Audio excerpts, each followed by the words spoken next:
Kinabukasan, maagang nagising si Chantal. Nakapag-shower na rin siya at nakabihis para mag-breakfast sila ni Miguel. May kumatok sa kanyang pinto, kaya agad niya itong binuksan. Nagulat siya nang makita niya ang mukha ni Talia sa kanyang harapan. Nagulat ba kita, Chantal? Nasaan si Miguel? Nag-enjoy ka ba sa asawa ko? Pumasok si Vanessa sa kwarto ni Chantal at hinanap nito si Miguel. Nasaan si Miguel, Chantal? Saan mo siya tinago? Akala mo ba hayaan kita na landiin ang asawa ko? Malandi ka! Sinampal ni Vanessa si Chantal, pero si Vanessa ang nasaktan dahil sa suot na maskara nito.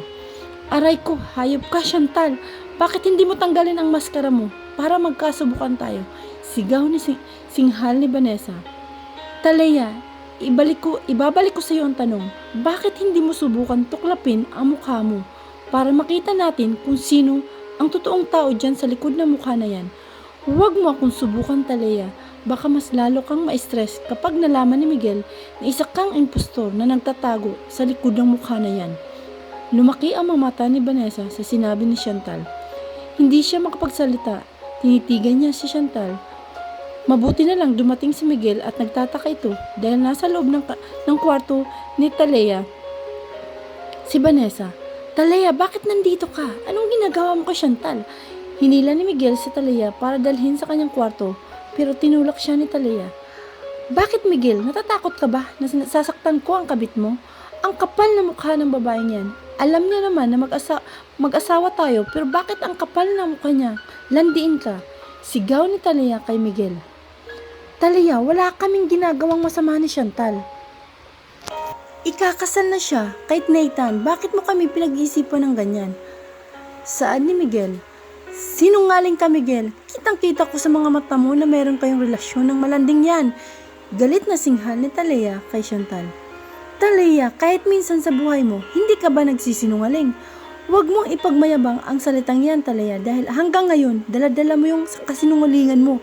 Huwag ka naman magmalinis dahil alam ko kung anong tinatago mo. Singhal ni Chantal. Anong tinatago ko, Chantal? Sa pananalito mo parang alam mo ang buhay ko. Sino ka ba talaga? At bakit ka ba nagtatago sa maskara na yan? Sigaw ni Talia. Talia, hindi mo ba naisip na ako ang karma mo?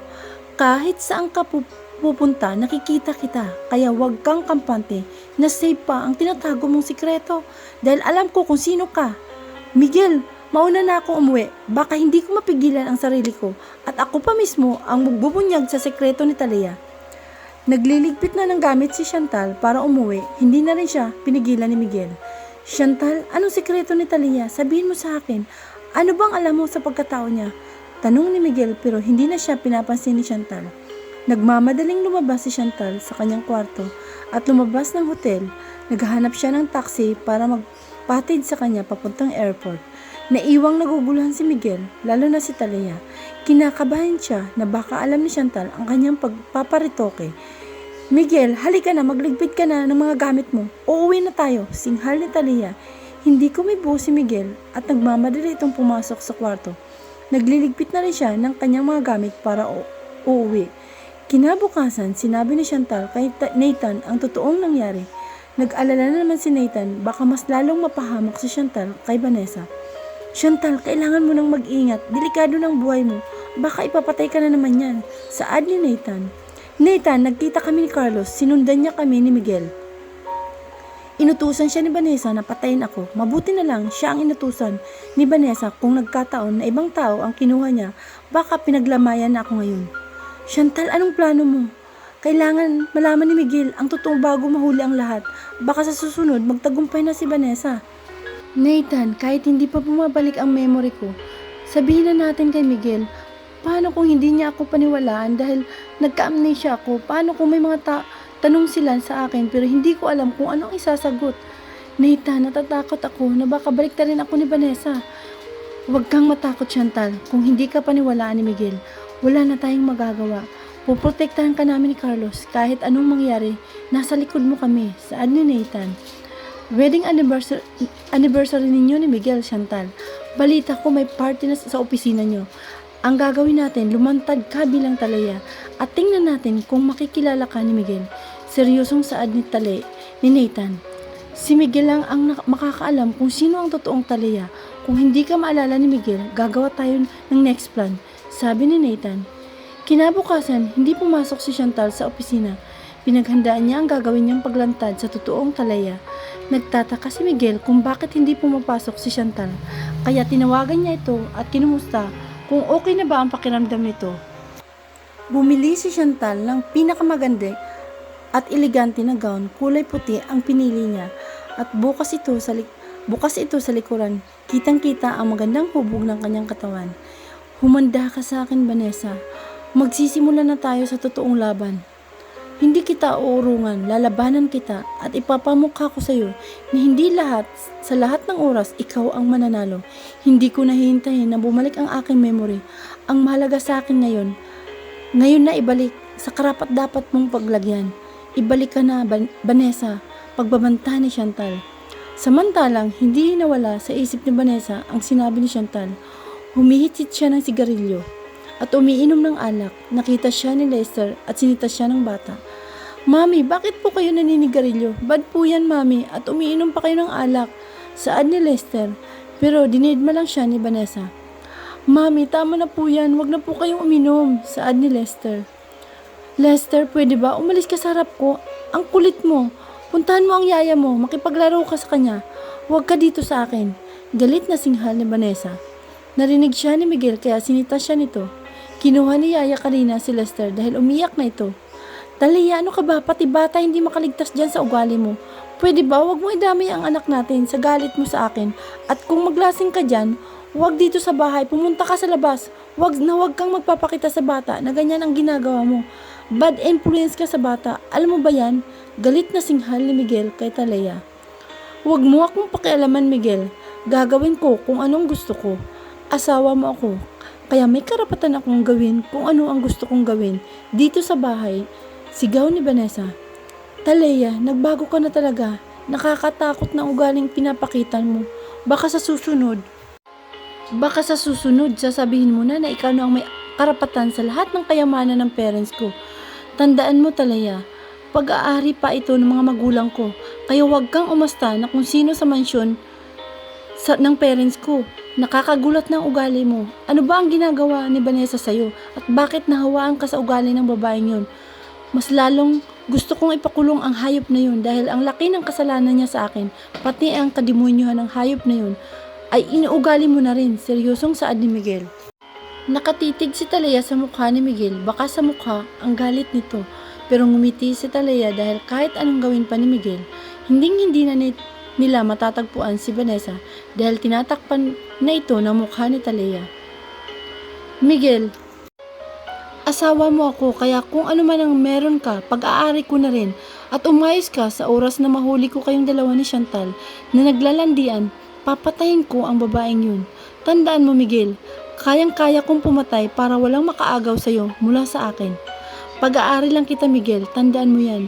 Kahit ayaw mo na sa akin, kahit ayaw mo na akong katabi gabi-gabi sa kama, wala ka pa rin karapatan na sumisiping sa iba.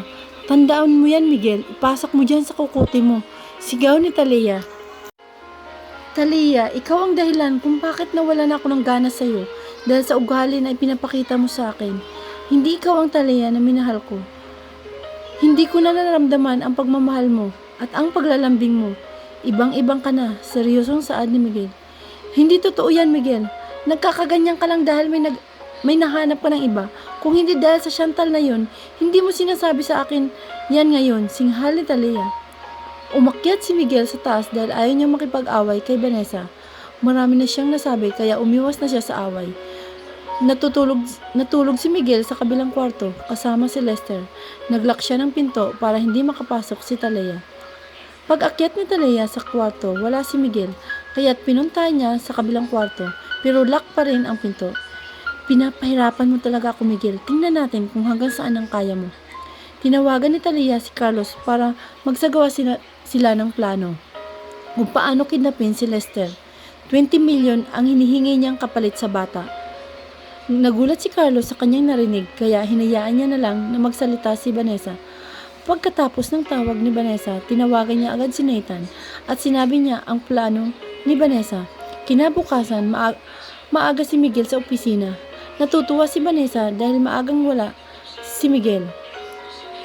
Magagawa niya na ang plano niya sa bata. Pero nagtataka siya dahil wala si Lester. Tinawag niya si Yaya kanina at sinabi nito na sinama ni Miguel ang bata sa opisina. Galit na galit si Vanessa dahil palpak na naman ang kanyang plano nang dahil sa bata kay Carlos at ipatutubos niya kay Miguel ng 20 million pesos. Bakit ba hindi pumapanig sa akin ang panahon? May araw ka rin sa akin, Miguel. Buburahin ko si Lester sa landas ko. Sagabal ka sa mga plano ko, Lester. Ikaw pa ang mahigpit kong kaagaw balang araw. Nagmamadali siyang magbihis at umuwi siya sa bahay ng mami niya. Nagulat si Elaine nang makita niya si Vanessa. Hindi niya alam kung ano ay itatawag niya sa kapatid. Vanessa ba o Talaya? Bakit nandito ka pa, Elaine? Akala ko ba lumayas ka na dito? Ayaw ko nang makita ang pagmumukha mo. Galit na singhal ni Vanessa kay Elaine. Pero hindi nagpatalo si Elaine. Lumapit ito kay Vanessa at tinitigan ni Elaine si Vanessa mula ulo hanggang paa. Bakit ganyan ka makatingin? Akala mo kung sino ka? Anak ka lang ng kabit ni Daddy, singhal ni Vanessa kay Elaine. Huwag kang uuwi dito, ate, hanggat hindi mo binabalatan ang mukha mo. Ang lakas ng loob mong sabihin sa akin, anak lang ako ng isang kabit. Samantalang ikaw, isang kabit at hindi lang basta-basta kabit. Pinatay mo ang tunay na asawa at ninakaw mo ang mukha para lang tanggapin ka ni Miguel. Pinapatunayan mo lang sa sarili mo na hindi ka na mahal ni Miguel bilang Vanessa. Isang malakas na sampal ang binitawan ni Vanessa sa mukha ni Elaine. Galit na galit si Vanessa sa sinabi ni Elaine. Hinablot ni Elaine ang buhok ni Vanessa at nginudngod niya ito sa center table. Sumigaw si Vanessa sa sakit pero hindi pa rin tumigil si Elaine. Hayop ka, wala kang karapatan, nasaktan ako. Nagmana ka talaga sa mami mo dahil sa pag-ibig handang pumatay ng tao, singhal ni Elaine. Nakita sila ng kanilang mami kaya agad ditong inawat ang dalawa. Nabitawan ni Elaine si Vanessa pero duguan ang labi nito.